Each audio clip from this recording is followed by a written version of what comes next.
Një skulpturë abstrakte që simbolizon të gjithë martirët e çdo kohe, që zgjodhen vdekjen për mbrojtjen e idealeve të tyre.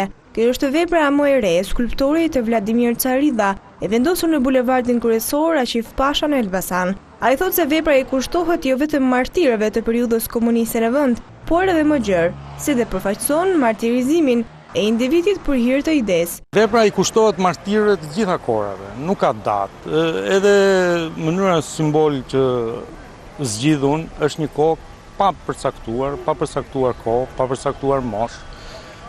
Vepra ndërtohet në dy aspekte, domethënë është vepra në skulpturë beton dhe një boshlik që ndodhet midis saj. Vepra flet me një kokë të abstrahuar, së cilës i mungon pjesa e brendshme psiqike. Ajo për mua simbolizon lirinë e cila nuk mund të dhunohet. Pra njeriu mund ta kryqëzosh, mund ta persekutosh, mund ta dhunosh, por mendimin nuk mund ta arrish t'ia marrësh dot. Ai është i lirë dhe ai jeton bashkë me shpresë. Monumenti i martirëve më i riu për qytetin e Elbasanit vjen në pas dy monumenteve të tjera të rëndësishme të vendosur vitet të fundit, si monumenti i arsimit dhe monumenti i kushtuar genocidit Çam.